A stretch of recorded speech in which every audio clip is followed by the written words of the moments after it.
Kita akan membahas tentang 3 doa yang Nabi SAW bersumpah dengan 3 doa ini, bahwa 3 doa ini kalau kita berdoa dengannya maka tidak akan ditolak alias dikabulkan Allah Subhanahu wa taala. Apa saja 3 doa yang Nabi SAW bersumpah di sini bahwa doa-doa ini pasti mustajab?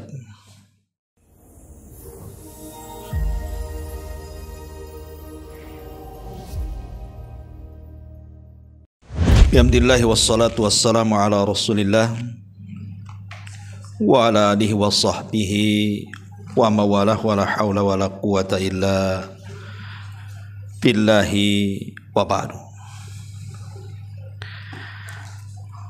Alhamdulillah, segala puja dan puji hanya milik Allah Subhanahu wa ta'ala. Salawat dan juga salam kita hadiahkan kepada Rasul kita Nabi besar Muhammad sallallahu alaihi wa ala alihi wasallam. Pembahasan di siang atau pagi menjelang siang ini kita akan membahas tentang 3 doa yang Nabi SAW bersumpah dengan 3 doa ini, bahwa 3 doa ini kalau kita berdoa dengannya maka tidak akan ditolak alias dikabulkan Allah Subhanahu wa taala. Apa saja 3 doa yang Nabi SAW bersumpah di sini bahwa doa-doa ini pasti mustajab? Ma'asyiral muslimin wal muslimat rahimani wa rahimakumullah. Secara umum bahwa tidak ada amalan yang lebih mulia di hadapan Allah Subhanahu wa taala melebihi doa. Kata Nabi SAW, laisa syai'un aqram indallahi minad du'a. Tidak ada sesuatu yang lebih mulia di hadapan Allah Subhanahu wa taala melebihi sebuah doa. Karena doa itu gambaran daripada tauhid seseorang. Bahkan dalam setiap ibadah yang kita lakukan pasti terkandung doa di situ. Ibadah apa saja. Karena minimalnya saat kita melakukan ibadah, kita hanya mengharap bahwa ibadah-ibadah kita itu diterima dan berpahala. Makanya doa ini nilainya sangat tinggi sekali. Tapi sayang banyak yang tidak tahu nilai sebuah doa. Padahal para nabi dan rasul mereka sangat mengagungkan doa. Seolah-olah tidak ada yang tahu nilai sebuah doa kecuali mereka para nabi dan rasul dan orang-orang yang mengikuti mereka dengan baik. Kita lihat saja beberapa kisah yang dicantumkan dalam Al-Quranul Karim. Bagaimana para nabi itu saat mereka ditimpa kesulitan, maka mereka akan tadarru, merendahkan diri kepada Allah dan berdoa agar kesulitannya dihilangkan. Bagaimana Nuh alaihi salatu wassalam yang ketika kapalnya diombang-ambingkan ombak itu, yang sebelumnya Nuh alaihi salatu wassalam hampir tidak selamat dari kaumnya. Setelah 950 tahun berdakwah tetapi ditolak dakwahnya.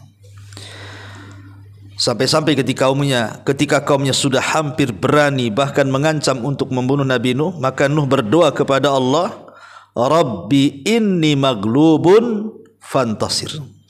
Ya Allah, aku hampir dikalahkan oleh kaumku, maka tolong aku.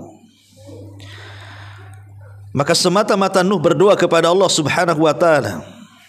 Karena setiap nabi itu kan punya doa yang mustajab. Semua para nabi sudah mereka panjatkan doa-doa itu kecuali Nabi kita Muhammad sallallahu alaihi wasallam. Sengaja tidak diungkapkan doa itu di dunia, tetapi untuk menjadi simpanan di akhirat. Lah, salah satu doa yang diijabah oleh Allah doanya Nabi Nuh adalah Nuh meminta kehancuran kepada kaumnya dan mengatakan la tadhar alal ardi minal kafirina dayyara. Jangan kau sisakan satu jiwa pun ya Allah kecuali kau binasakan. Dan Allah kabulkan. Makanya ketika Nuh alaihi salatu wassalam meminta pertolongan kepada Allah, maka Allah katakan fafatahna abwabas sama bima'in munhamir wa fajjarnal arda uyunan faltaqal ma ala amrin qad qudir. Maka Allah Subhanahu wa taala buka pintu-pintu langit, kemudian dihujani sederas-derasnya bumi itu. Kemudian sumber-sumber air yang ada di bumi dipancarkan ke langit sehingga berjumpalah dua air itu dan menjadi banjir bandang tupan yang sangat besar. Dan melululantakkan semua yang ada, menenggelamkan semua manusia dan tidak ada yang selamat kecuali yang ada di perahu Nuh alaihi salam. Begitulah nilai sebuah doa. Nuh berdoa kepada Allah. Saat kapalnya diombang-ambingkan ombak, dia pun meminta keselamatan kepada Allah. Dan Allah mengatakan di dalam Al-Quranul Karim, fa'anjainahu wa ahlahu minal karbil azim. Kami selamatkan Nuh dan seluruh keluarga yang beriman yang ada di perahu itu dari petaka yang sangat hebat. Itu Nuh alaihi salatu wassalam. Kemudian kita lihat nabi-nabi yang lainnya seperti Nabi Allah Zakaria. Lama dia tidak punya keturunan,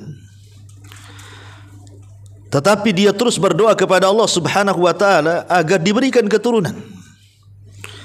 Maka Zakaria pun berdoa kepada Allah sebagaimana disebutkan dalam surah Al-Imran di permulaan itu.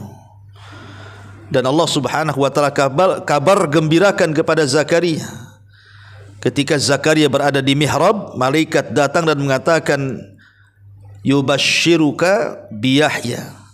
Kami memberi kabar dari Allah bahwa Allah sudah menghabar beritakan engkau akan memiliki putra namanya Yahya. Dan banyak lagi. Nabi Ayub alaihi salatu wassalam yang ditimpa banyak penyakit. Akhirnya kemudian berdoa kepada Allah dan mengatakan, inni massaniyadh-dhurr wa anta arhamur rahimin. Akhirnya kemudian Allah Subhanahu wa taala angkat penyakitnya dan Allah kembalikan nikmat-nikmatnya. Termasuk Nabi kita Muhammad sallallahu alaihi wasallam saat perang Badar. Malam harinya Rasul berdoa kepada Allah istighatsah. Maka Allah Subhanahu wa taala firmankan, idz tastaghitsuna rabbakum fastajaba lakum.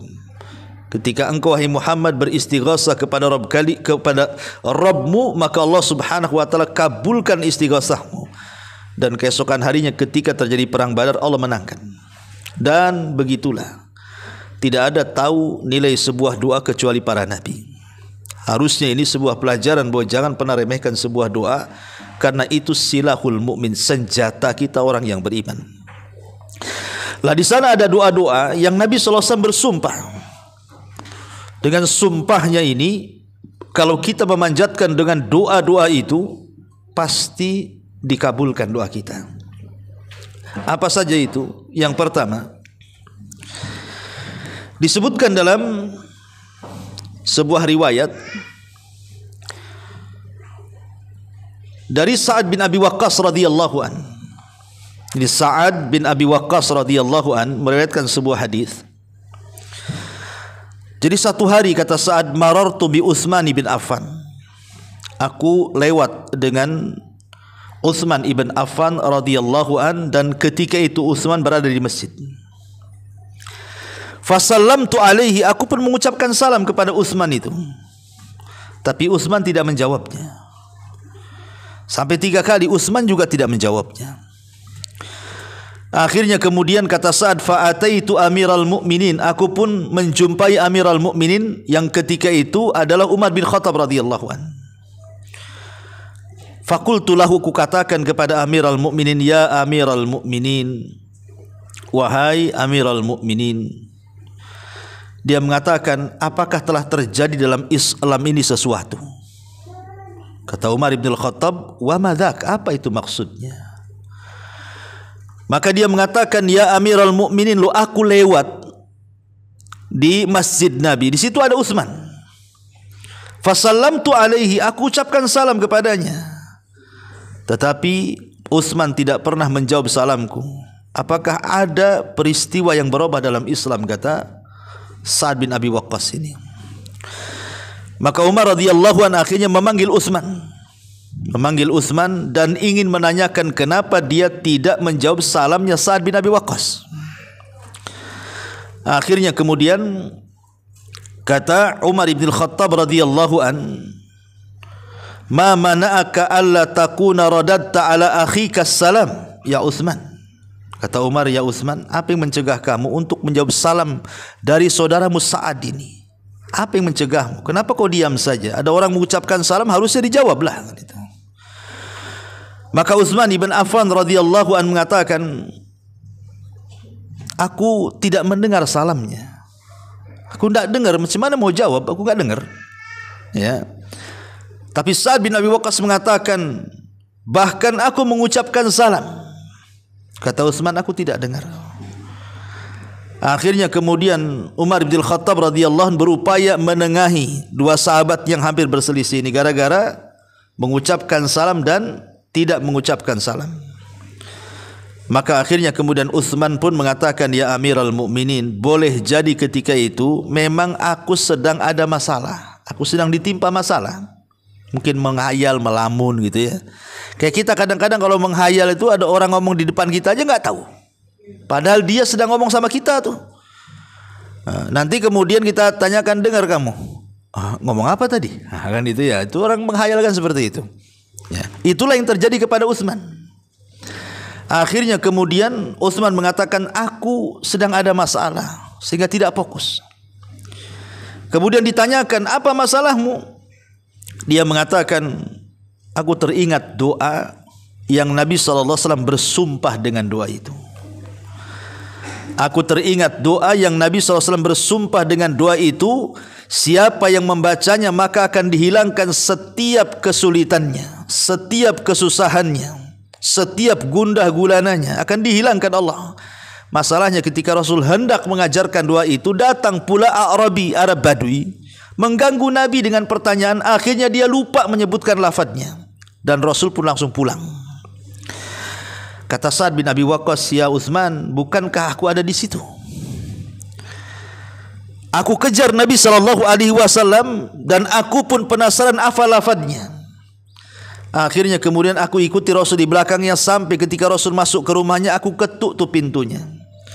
Dan aku katakan, ya Rasulullah, doa apa yang anda maksud sampai anda bersumpah dengan doa itu bahwa siapapun yang berdoa dengan doa itu pasti akan dihilangkan dari kesulitannya.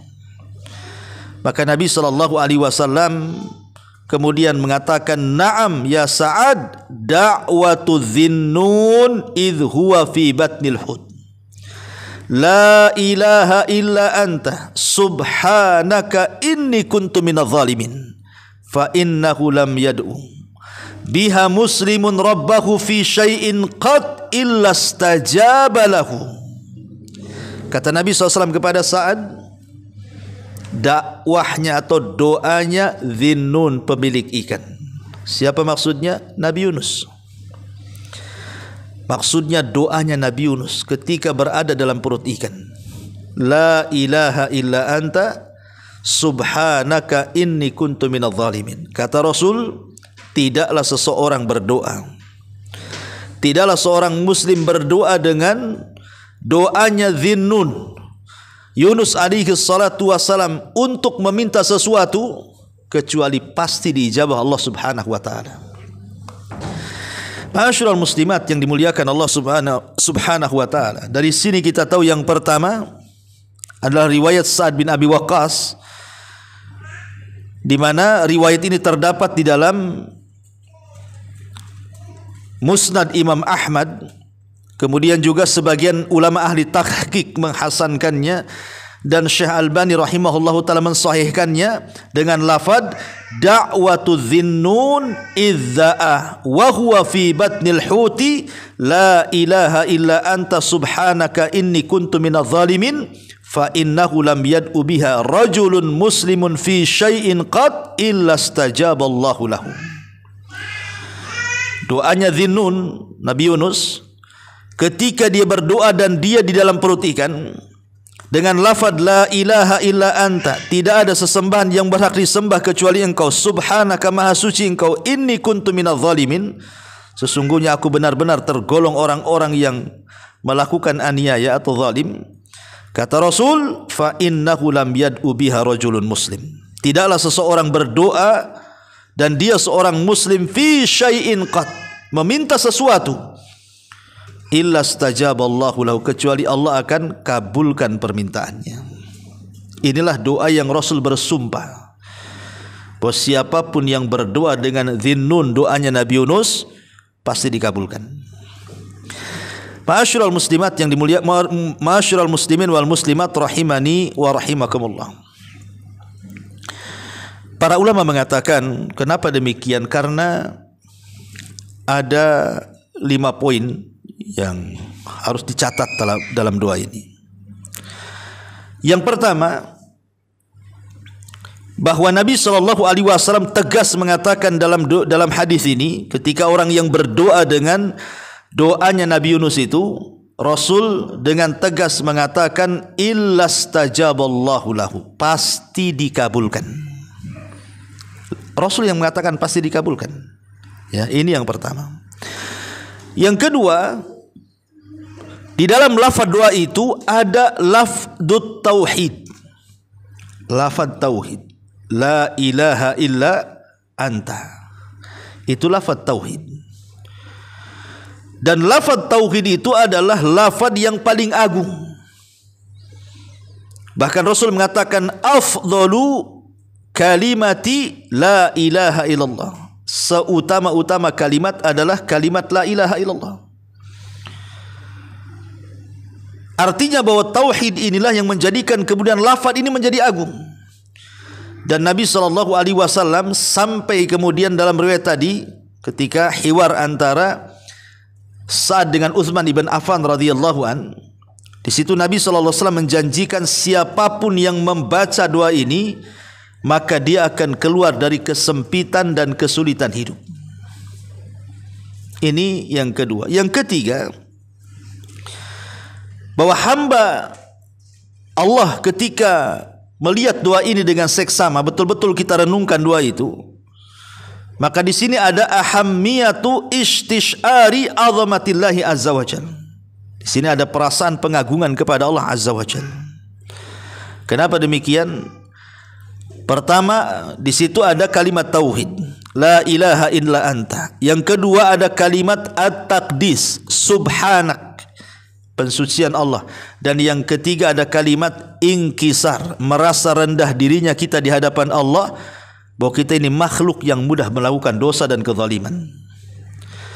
Makanya ketika kita pahami 3 makna ini, harusnya muncul kepada hati kita ini perasaan istishar bi azamatillah, lebih mengagungkan Allah Subhanahu wa taala. Kemudian yang keempat, bahwa tashtamilu shighatad du'a ala asbabil ijabati wa hiyal imanu billahi wahda. Karena dalam doa itu ada lafaz yang menyebabkan kenapa doa itu dikabulkan, karena di situ ada kalimat al-imanu billah, ada keimanan yang kuat kepada Allah dengan tauhid tadi. Dan yang terakhir, di sini di antara sebab kenapa doa ini sangat mustajab, karena di sini ada inkisar tadi. Kita ini menghambakan betul-betul kepada Allah. Kita merasa bersalah dari dosa-dosa yang kita lakukan, dan kita pasrah kepada Allah Subhanahu wa taala. Dengan sebab itulah maka Allah Subhanahu wa taala mengabulkan doanya. Makanya Nabi SAW sampai bersumpah. Jadi sebenarnya Rasul tidak perlu bersumpah kan? Ngapain Rasul bersumpah? Bukankah setiap ucapan Nabi SAW itu wahyu? Wa mayantiku anil hawa in huwa illa wahyun yuha. Tidaklah Rasul berucap dengan hawa nafsunya, yang Rasul ucap itu adalah wahyu yang diwahyukan kepadanya. Lalu ngapain Rasul bersumpah? Pada Rasul itu sadiqul masduq, dibenarkan ucapannya. Tidak lain ketika Nabi bersumpah dengan doa ini pasti dikabulkan, menunjukkan apa? Keagungan doanya Nabi Yunus alaihi salatu wassalam. Tapi apakah kemudian doa ini khusus untuk Nabiullah Yunus alaihi salatu wassalam? Tidak. Kenapa demikian? Karena Allah Subhanahu wa taala berfirman di sini. Apa firman-Nya? Allah Subhanahu wa taala mengatakan, "Wa dhannuni idz dhahaba mughadiba fa dhanna an lan naqdira alayhi fanada fi dhulumati alla ilaha illa anta subhanaka inni kuntu minadh dhalimin." Dalam ayat yang lain Allah mengatakan, fastajabna lahu wa najjaynahu minal gham wa kadzalika nunjil mu'minin. Kata Allah Subhanahu wa taala, dan Dhannun, maksudnya Yunus alaihi salatu wassalam. Dhannun itu ketika dia pergi marah dari kaumnya. Karena begini, Yunus ini dia diutus oleh Allah Subhanahu wa taala ke sebuah negeri namanya Nainawa. Nabi Yunus itu diutus oleh Allah ke sebuah negeri namanya Nainawa. Di mana Nainawa? Di Irak. Ya, itulah areal dakwahnya Nabi Yunus, daerah Irak. Di satu perkampungan namanya Nainawa. Jumlah perkampungannya banyak. Artinya jumlah kaum Yunus itu banyak sekali. Ya. Dan Nabi Yunus alaihi salatu wassalam sama dengan para nabi setelah dan sebelumnya, berusaha mendakwahkan tauhid kepada kaumnya. Tetapi begitulah terkadang penerimaan dakwah para nabi tidak semua diterima. Rupanya satu kaum itu tidak ada yang beriman kepada Nabi Yunus. Ini ujian. Akhirnya Nabi Yunus alaihi salatu wassalam saking marahnya mengancam kepada kaum Nainawa, kalau kalian tidak beriman dalam 3 hari akan turun azab kepada kalian. Ditunggu sehari tak nampak azab, ditunggu 2 hari tak nampak azab. Akhirnya ketika mau masuk hari ketiga, Yunus pun pergi. Rupanya di hari ketiga, di saat Nabi Yunus pergi meninggalkan kaumnya melihat tanda-tanda azab itu. Akhirnya ketakutan, beriman semuanya. Tapi Nabi Yunus tidak tahu karena sudah pergi masalahnya. Ya. Makanya Nabi Yunus akhirnya mencari daerah baru. Naiklah dia kepada sebuah perahu. Tiba-tiba Allah takdirkan perahu ini berhenti di tengah lautan. Akhirnya nampak ada ikan besar yang mengitari perahunya itu. Semua manusia ketakutan. Semua manusia ketakutan. Dan mereka harus mengorbankan satu orang supaya dikasih makan ikan, supaya ikannya menjauh dan tidak mencelakakan semuanya. Akhirnya terjadilah undian di sini, dikoclok bahasa kitanya ya. Kira-kira siapa yang berhak untuk dilemparkan ke dalam lautan untuk menjadi mangsa ikan itu, supaya ikan ini menjauh. Ya.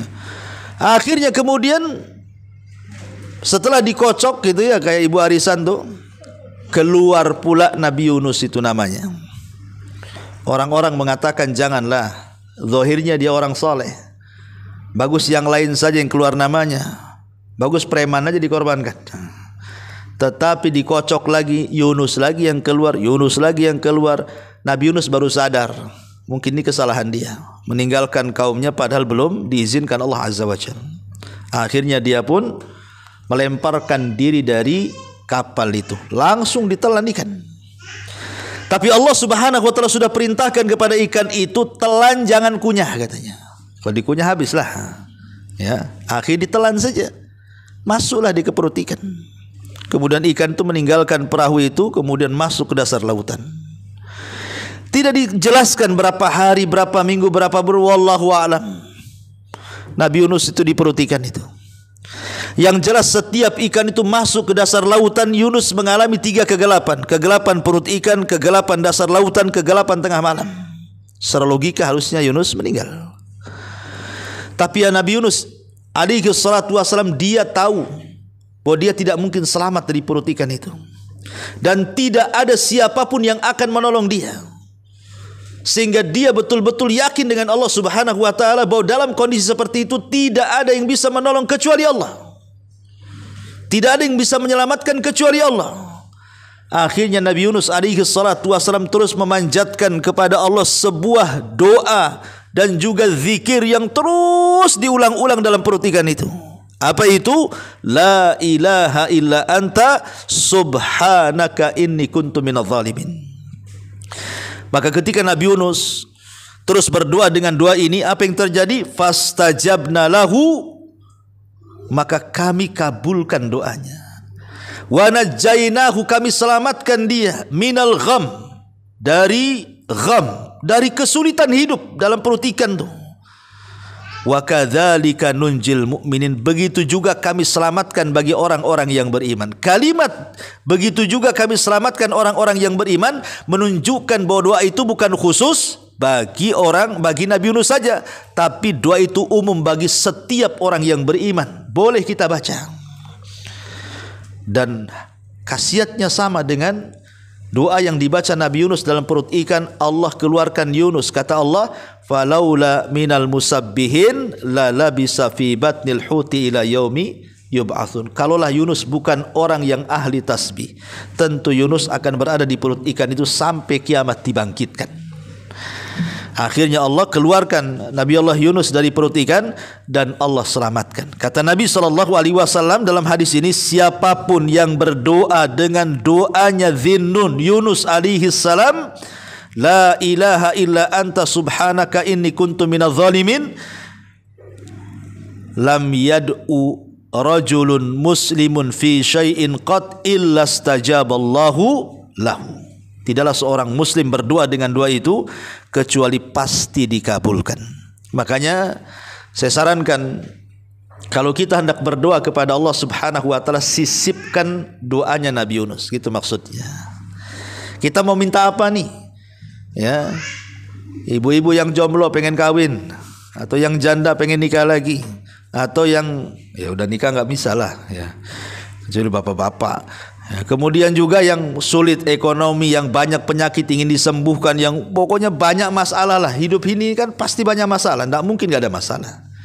Setiap orang itu pasti punya masalah. Entah masalah kesehatan, entah masalah ekonomi, entah masalah keluarga, entah masalah itu banyak. Dengan anak, dengan orang tua, dengan suami, dengan pasangan, dengan tetangga, dengan rekan kerja dan begitu seterusnya. Semua orang punya masalah. Artinya kalau kita minta kepada Allah untuk masalah kita dihilangkan, selipkan doanya Nabi Yunus ini. La ilaha illa anta subhanaka inni kuntu minadh dhalimin. Minta apa di situ? Langsung kita minta kepada Allah. Setelah kita membaca doanya Nabi Yunus alaihi salatu wassalam. La ilaha illa anta subhanaka inni kuntu minadh dhalimin. Ya Allah, kabulkanlah saya perlu ini, perlu itu, perlu ini, dan begitu seterusnya. Ya, karena tadi Utsman ibn Affan radhiyallahu sampai mengatakan bahwa doa Dhinnun ini sampai Rasul bersumpah, siapapun yang mengucapkannya pasti mustajab. Ya, ini yang pertama. Ya, doanya Nabi Yunus alaihi salatu wassalam, la ilaha illa anta subhanaka inni kuntu minadh dhalimin. Yang kedua, doa yang mustajab yang Rasul bersumpah dengan doa itu. Doa ini dari sahabat Anas ibn Malik radhiyallahu an dan dikeluarkan oleh ashabus sunan. Ya, Abi Dawud, Tirmidzi, Ibnu Majah itu disebut ashabus sunan. Dari Anas ibn Malik radhiyallahu an, dan doa ini juga disahihkan oleh Syekh Nasiruddin Al-Albani rahimahullahu taala. Jadi Anas ibn Malik radhiyallahu an, Anas bin Malik ini pembantu Nabi. 10 tahun dia membantu Nabi sampai Rasul meninggal. Maka disebut khadimur Rasul, pembantu Nabi. Kata Anas bin Malik radhiyallahu an, kuntu ma'a Rasulillah sallallahu alaihi wasallam jalisan. Satu hari aku pernah duduk bersama Nabi. Wa rajulun qa'imun yusalli. Di sebelah kami ada seseorang yang tegak mendirikan salat. Jadi Anas dengan Rasul sedang duduk, rupanya tidak jauh dari situ ada orang salat.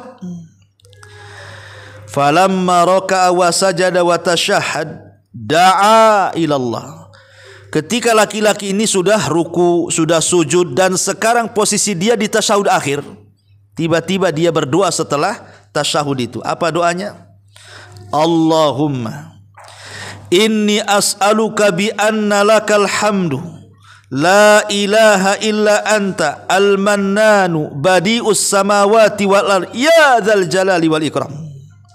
Allahumma inni as'aluka bi anna lakal hamdu la ilaha illa anta al-mannanu badi'us samawati wal ard ya dzal jalali wal ikram. Begitu lafadznya. Ya hayyu ya qayyum inni as'aluka. Ya Allah, hamba memohon kepadamu dengan segala pujian untukmu. Tidak ada Tuhan yang berhak disembah selainmu. Engkau esa, tidak memiliki sekutu. Engkau pemberi anugerah, engkau pencipta langit dan bumi. Wahai zat yang maha terpuji dan maha mulia, wahai zat yang maha hidup dan terus mengurus makhluknya. Ya Allah, aku meminta sesuatu kepadamu. Apa kata Nabi SAW ketika dia mendengar orang ini mengatakan seperti itu? Kata Nabi SAW, walladhi nafsi biyadi. Di sini sumpahnya, walladhi nafsi biyadi, demi zat yang jiwaku berada di tangannya. Ini arti kalimat sumpah. Demi zat yang jiwaku berada di tangannya. Rasul bersumpah nih, ya. Laqad da'allaha bismihil a'zam, laqad da'allah bismihil azim alladzi idza du'iya bihi ajab wa idza su'ila bihi a'ta. Sungguh orang itu telah berdoa dengan nama Allah yang agung, yang apabila dia berdoa dengan lafaz itu pasti dikabulkan, yang apabila dia meminta dengan doa itu pasti akan diberikan permintaannya. Ya, Rasul menjanjikan dua perkara di sini. Siapa yang berdoa maka dikabulkan, siapa yang meminta maka akan diberi. Apa doanya? Allahumma inni as'aluka bi anna lakal hamdu la ilaha illa anta al-mannanu badi'us samawati wal ard ya dzal jalali wal ikram ya hayyu ya qayyum. Hafal Bu? Hah? Enggak hafal? Oke. Sekarang kita rame-rame, ya. Allahumma inni as'aluka bi anna lakal hamdu la ilaha illa anta al-mannanu badi'us samawati wal ard ya dzal jalali wal ikram ya hayyu ya qayyum. Kan pendek itu. Gak cepat-cepat lah, memang loadingnya kurang. Kurang loading aja sebenarnya kan. Ini sebenarnya pendek ya.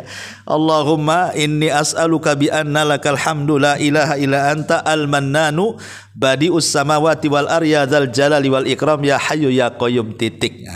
Habis itu kita minta, terserah minta apa. Yang penting doa ini dulu dibaca. Rasul mengatakan demi zat yang jiwaku di tangannya. Ini bersumpah. Siapa yang berdoa dengan doa ini kemudian kita meminta apa saja, pasti dikabulkan doanya, pasti diberikan permintaannya. Ini sumpah Nabi. Pertanyaannya apa? Kenapa sampai mustajab doa ini? Karena dalam doa ini terkandung Ismul A'zam, nama Allah yang agung. Nama Allah yang agung. Apa itu? Ya dzal jalali wal ikram ya hayyu ya qayyum. Sebenarnya mengatakan itulah Ismul A'zam. Dahulu di zaman Nabi Musa alaihi salatu wassalam, ketika Nabi Musa alaihi salatu wassalam itu membawa Bani Israel dari Mesir menuju Palestina, tanah perjanjian. Kemudian Allah azab Fir'aun itu dan Allah tenggelamkan sehingga mereka diselamatkan dari Fir'aun dan bala tentaranya. Dalam perjalanannya Nabi Musa dan Bani Israel ini melewati satu bukit yang panjang. Bukit itu namanya Bukit Husban. Bukit itu memanjang sekali, Bukit Husban. Lah setelah Bukit Husban itu ada sebuah kaum dari kaum-kaum Kan'aniun, penduduk asli situ. Mereka ketakutan kalau Nabi Musa dan Bani Israel itu hendak menjajah mereka. Akhirnya kemudian mereka mencari-cari orang yang mustajab doa supaya berdoa akan kehancuran Musa dan Bani Israel. Lah kebetulan di situ itu ada seorang ahli ibadah. namanya Bal'am ibn Ba'ura. Bal'am ibn Ba'ura. Bal'am ini salah satu ulama dari ulama-ulama Bani Israel. Bal'am ini, dia kalau berdoa mustajab doanya. Kalau berdoa doa apa saja mustajab doanya. Kenapa rahasianya Bal'am bin Ba'ura itu kalau dia berdoa mustajab doanya? Karena dia memiliki Ismul A'zam, menguasai Ismul A'zam. Karena dia ahli Taurat juga, ya. Dia tahu nama-nama Allah Subhanahu wa taala yang agung itu. Makanya dia kalau berdoa dengan nama Allah yang agung pasti dikabulkan. Tapi masalahnya ketika para pembesar Kan'an ini datang kepada Bal'am, ya Bal'am, bukankah engkau mustajab doa? Doakanlah kehancuran kepada Musa dan kaumnya, katanya. Jangan-jangan dia datang hendak menjajah kami. Kata Bal'am, celaka engkau, yang aku doakan ini bukan orang biasa. Dia ulul azmi, dia rasul, dia nabi. Ya, enggak mau katanya. Tapi hari-hari kemudian para pembesar ini datang dengan harta, dijanjikan kedudukan, jabatan, macam-macam leleh pula di akhirnya. Mau pula dia mendoakan Nabi Musa dan kaumnya. Akhirnya mulailah dia berdoa. Masalahnya salah tempat. Yang dia doakan itu nabi. Masa nabi didoakan kecelakaan, mana dikabulkan Allah? Akhirnya kemudian setiap Bal'am ini berdoa kepleset-pleset tuh doanya. Yang harusnya dia berdoa, ya Allah hancurkan Musa dan kaumnya, kepleset, ya Allah hancurkan kaum Kan'an dan orang-orang yang congkak dan sombong itu. Marahlah orang-orang Kan'an itu, ya Bal'am, kami kasih harta, kasih ini, kasih itu. Kau suruh berdoa kehancuran Musa, kenapa kau balik pula kehancuran itu doa kepada kami, katanya. Kata Bal'am, tidak tahu kok kepleset-pleset gini lidahku, katanya. Ya. Akhirnya kemudian kata Bal'am, khasirat dunya wal akhiru, aduh kalau gini aku rugi dunia akhirat nih, katanya. Kenapa? Sudah tidak mustajab doanya. Yang kurang ajar dia mendoakan kehancuran Musa.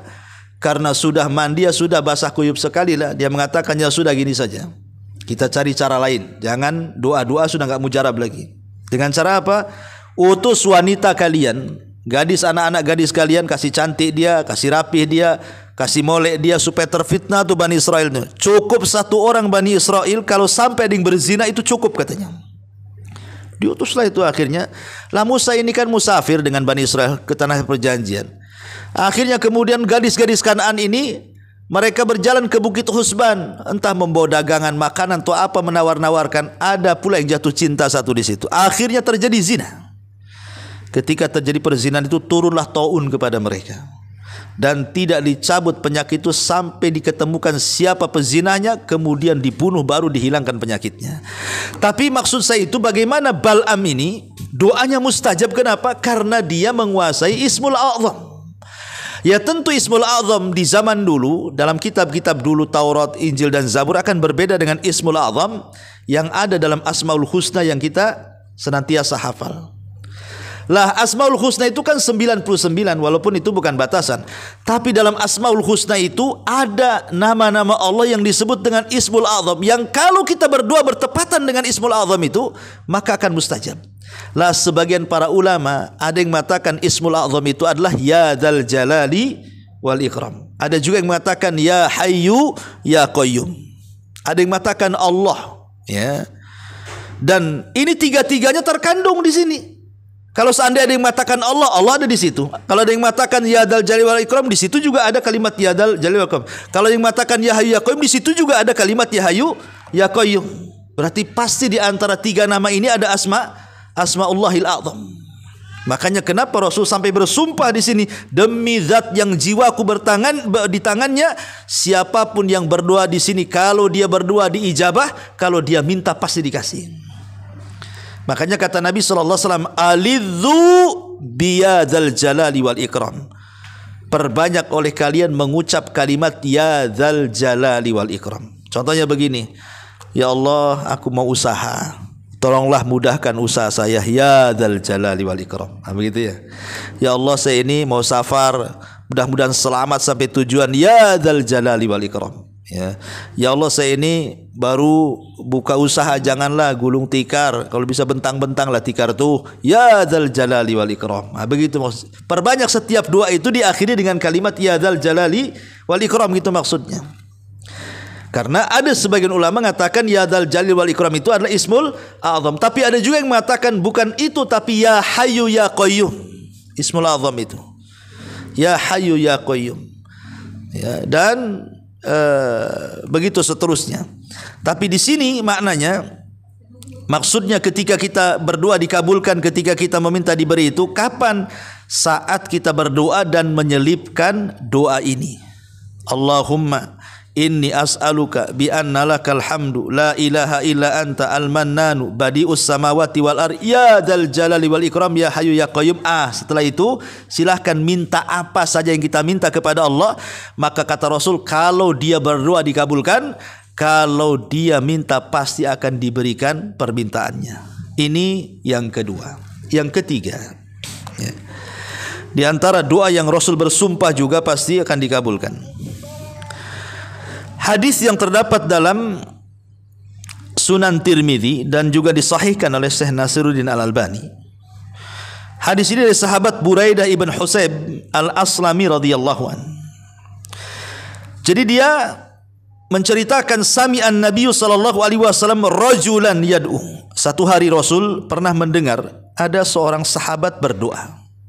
Satu hari Rasul mendengar ada seorang sahabat berdoa.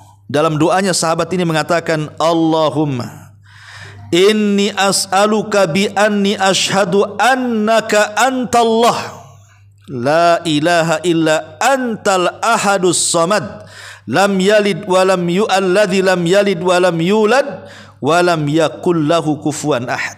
Ini agak mudah karena ada surat Al-Ikhlasnya, Bu ya. Ya. Dan kita ibu hafal Al-Ikhlas, masa tak hafal kan itu.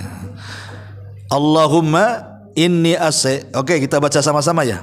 Allahumma inni as'aluka bi anni ashhadu annaka anta Allahu la ilaha illa anta al-ahadu as-samadu alladzi lam yalid wa lam yulad wa lam yakul lahu kufuwan ahad. Kan enak ini. Agak mudah daripada yang tadi ya. Ya. Allahumma inni as'aluka ya Allah, saya meminta kepadamu bi anni asyhadu, bahwasanya saya bersaksi laka kepadamu, antallah, engkau adalah Allah, la ilaha illa anta, tidak ada sembahan yang berhak disembah kecuali engkau, al-ahad yang maha tunggal, as-samad yang maha bergantung, alladzi lam yalid yang tidak melahirkan, walam yulad yang tidak dilahirkan, walam yakul lahu kufuwan ahad dan yang tidak ada yang sekutu dengan Allah Subhanahu wa taala siapapun. Apa kata Rasul? Walladzi nafsi biyadihi. Lagi-lagi Rasul bersumpah di sini, demi zat yang jiwaku berada di tangannya. Laqad sa'alallaha bismihil a'zam. Sungguh dia telah meminta kepada dengan nama Allah yang agung. Idza du'iya bihi ajab wa idza su'ila bihi a'ta. Apabila dia berdoa dengan doa itu pasti dikabulkan, dan apabila meminta pasti diberikan. Ya, ini kurang lebih dengan doa yang pertama kalimatnya, karena ada Ismul Azam, nama Allah Subhanahu wa taala yang agung. Apa nama Allah yang agung dalam apa namanya doa ini? Kalimat Allah. Ya, di sini ada kalimat Allah. Allahumma inni as'aluka bi anni asyhadu annaka antallah. Nah, di sini kalimat Allah di sini. Antallah, engkau adalah Allah. Dan Allah itu Ismul Azam. Semua nama Allah kembali kepada lafaz Allah. 99 nama Allah itu kembali kepada lafaz Allah. Makanya karena ada kalimat Allah, maka Rasul mengatakan, maka sungguh orang yang berdoa itu telah menyebut Ismul A'zam, demi zat yang jiwaku berada di tangannya. Kalau dia berdoa dikabulkan, kalau dia minta pasti akan diberikan. Maka kalau kita hendak berdoa kepada Allah meminta sesuatu, syukur-syukur kalau tiga-tiganya ibu baca. Ya, tiga-tiganya ibu baca. Maksudnya pertama, ibu baca doanya Nabi Yunus, la ilaha illa anta subhanaka inni kuntu minadz zalimin. Kemudian setelah itu ibu baca lagi, Allahumma inni as'aluka bi anna lakal hamdu la ilaha illa anta al-mannanu badi'us samawati wal ardh ya dzal jalali wal ikram ya hayyu ya qayyum. Kemudian baca lagi di sini, Ya, Allahumma inni as'aluka bi anni asyhadu laka antallah la ilaha illa anta al-ahadus samad alladzi lam yalid wa lam yulad wa lam yakul lahu kufuwan ahad. Nih, tiga-tiga nih baca, baru kita minta. Terserah minta apa saja. Ya, ini luar biasa. 3 doa yang Rasul bersumpah di situ. Jarang-jarang Rasul bersumpah tuh. Ya, kecuali di 3 doa ini. Maka inilah 3 doa yang luar biasa, yang kalau kita berdoa dengan 3 doa ini, kata Nabi SAW, pasti dikabulkan. Pasti dikabulkan. Tetapi yang jadi catatan adalah ketika kita berdoa kepada Allah Subhanahu wa taala, pertama harus ada pengagungan kepada Allah, kerendah dirian kita di hadapan Allah, bahwa Allah lah satu-satunya tempat bergantung kita. Jangan kita berdoa kepada Allah tapi hati kita kepada selain Allah. Itu tidak akan dikabulkan walaupun baca 3 doa ini. Ya, tetap hatinya digantungkan kepada Allah. Jangan digantungkan kepada makhluk. Ini yang pertama. Yang kedua, harus yakin. Wa antum muqinuna bil ijabah. Harus yakin. Jangan main coba-coba. Saya baru dengar nih kajian Ustaz Abu Meroh. Saya coba-coba nanti malam lah. Jangan coba-coba. Ini bukan untuk coba-coba. Ya, harus ada keyakinan. Kita meminta kepada zat yang yakin adanya Allah. Jangan kemudian kita beribadah dengan keraguan. Allah itu yakin adanya, maka meminta dengan keyakinan. Yakin kalau kita berdoa dengan doa ini pasti dikabulkan. Mantap, ya kan? Yakin. Jangan pakai coba-coba. Cobalah. Kalau mujarab lanjut, kalau mujarab ini nggak beres Abu Meroh ini. Ya. Bukan seperti itu. Karena Allah tidak akan mengabulkan doa min qalbin lahin, dari hati yang lalai yang tidak ada keyakinan. Harus yakin. Ya, dengan doa ini. Kemudian yang ketiga juga secara umum. Ya, secara umum maknanya jauhi hal-hal yang bisa doa itu tertolak di hadapan Allah Azza wa Jalla. Seperti isi doanya, jangan sudah habis baca doa 3 ini, umpamanya doa la ilaha illa anta subhanaka inni kuntu minadz zalimin, kemudian yang kedua, yang ketiga, habis itu ya Allah hancurkan usaha orang sebelah. Enggak boleh, ya. Betul dia 3 doa ini mantap, setelahnya disuruh pula ya Allah hancurkan orang sebelah itu. Ya Allah kasihlah penyakit tetangga sebelah itu. Ya. Ya jangan, tidak boleh. Ya, karena doa kalau terkandung dosa atau memutus silaturahim tidak akan dikabulkan. Walaupun mukadimahnya sudah bagus. Jadi jangan ada hal-hal yang bisa menghalangi terkabulkannya doa, seperti isi doanya tadi terkandung dosa, terkandung memutus silaturahim, ya, maka jauhi. Ataupun kita memudah-mudahkan dengan perkara yang haram, ya, memakan yang haram, minum haram, pakaian dibeli dari yang haram, dan begitu seterusnya. Karena ini jadi penolak jadinya, kan. Kata Nabi SAW, ada seorang laki-laki di zaman dulu tangannya sampai ke atas, padahal dia seorang musafir, dia sedang sulit, dia terus memanjatkan ya Rob, tapi tidak dikabulkan doanya. Kata Nabi SAW, bagaimana akan dikabulkan doanya? Padahal orang ini punya banyak syarat untuk dikabulkan doa, tapi tidak dikabulkan doanya. Ya bagaimana kata Rasul dikabulkan? Makanan yang makan haram, minuman yang dia minum haram, pakaian yang dia pakai haram, dan dia dibesarkan dari benda yang haram. Fa kaifa yustajabulah, bagaimana akan dikabulkan? Ya, jadi tetap juga harus mengacu kepada etika-etika doa secara umum. Lebih bagus lagi kalau doanya itu satu di tempat yang mustajab, kedua di waktu-waktu yang mustajab. Lebih mantap lagi di sepertiga malam akhir, antara adzan dan qomat, ketika turun hujan, ketika musafir, dan begitu seterusnya, ya.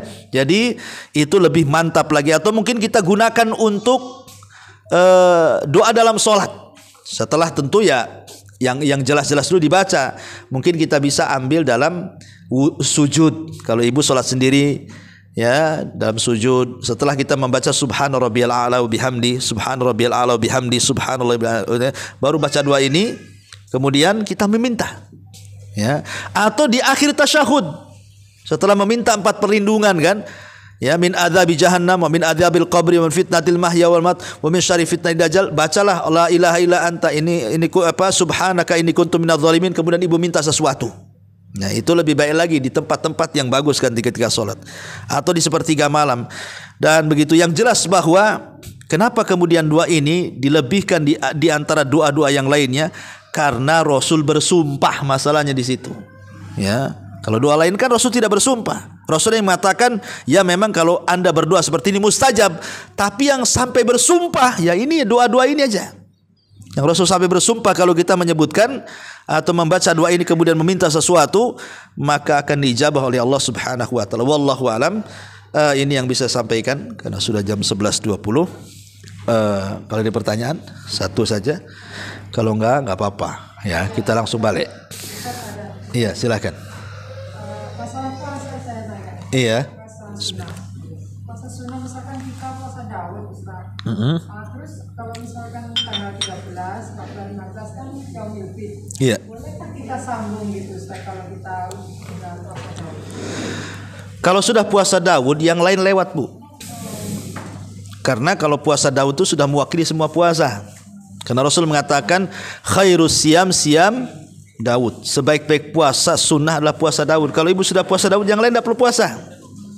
Ya. Jadi cukup Daud saja sudah mewakili semuanya. Tidak usah diborong, nanti ibu capek sendiri.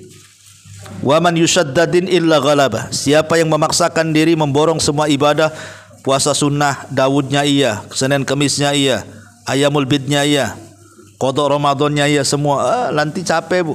Nanti ibu makin kurus, ya. Jadi kalau sudah puasa Daud cukup, itu saja istiqomah di situ. Ya, harus istiqomah ya, karena khairul awam adwamuha wa in qalla. Sebaik-baik amalan itu adalah yang istiqomah walaupun sederhana. Ya, puasa sunnah Daud saja terus, Daud saja. Tidak usah yang lain ditengok, karena itu sudah mewakili semuanya. Wallahu a'lam. Ustaz mau nanya. Iya. Terkait surah 1000 dinar itu kalau dibaca katanya bisa juga jarak untuk doanya itu apa benar ya Ustaz? Iya, bukan hanya 1000 dinar, yang doa-doa yang lain pun banyak yang disabdakan Nabi SAW bahwa kalau kita berdoa dengan itu ya. Ada dalilnya yang sahih enggak Ustaz? Wallahu a'lam. Ibu pernah dengar dalilnya? Yang 1000 dinar itu? 1000 dinar itu apa itu doanya? Hah? Doanya seperti apa 1000 dinar itu?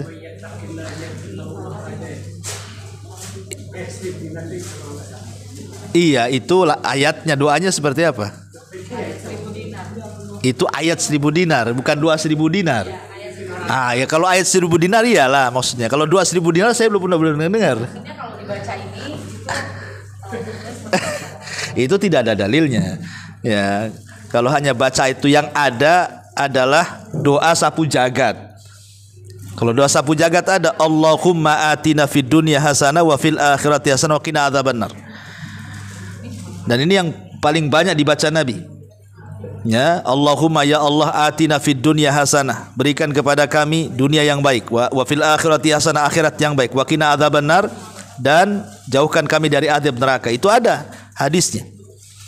Cukup dengan doa ini saja mencakup semua kebaikan dunia akhirat tuh. Dan ini diajarkan oleh Rasul kepada kita, dan ada faedah besar sapu jagat ini, ya, karena menyapu semua doa masalah terangkum dalam satu kalimat ini. Tetapi di situ harus dipahami bahwa Rabbana atina fid dunya hasanah wa fil akhirati hasanah wa qina adzabannar ini terkandung 3 perkara. 1, meminta dunia yang baik. 2, meminta akhirat yang baik. 3, meminta supaya dijauhkan dari azab neraka. Berarti di sini porsi meminta dunia itu cukup 1/3 saja. Tapi porsi meminta akhirat itu 2/3. Karena wa fil akhirati hasanah wa qina adzabannar ini akhirat. Dunia itu cuma 1 saja.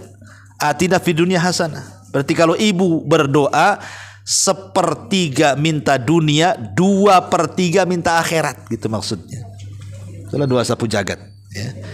Tapi kalau doa ayat 1000 dinar ya, secara makna mungkin wa man yattaqillaha yaj'al lahu makhraja wa yarzuqhu min haitsu la yahtasib. Ya, tetapi apakah kemudian dibaca dalam bentuk doa? Itu kan bukan dalam bentuk doa kalimatnya. Hanya memberitahu barang siapa yang bertakwa kepada Allah, maka dia akan dimudahkan urusannya dan akan diberikan rizki dari arah yang tidak disangka-sangka, kan itu ya. Mana kalimat lafaz doanya seperti dimulai dengan kalimat Allahumma umpamanya, ya Allah, atau Rabbana ya Rabb kami. Kan tidak ada di situ. Itu hanya ayat saja. Ya, kalau Nabi SAW memang menyebutkan siapa yang membaca ayat sekian maka akan begini, ini kan perlu dalil namanya yang kayak gini ya. Harus ada dalilnya. Ya, walaupun secara maknanya benar, tapi kalau dibuat semacam amalan ini tidak bisa dikhususkan. Harus ada dalil. Ya, karena kita ini beragama itu perlu dalil. Wallahu a'lam.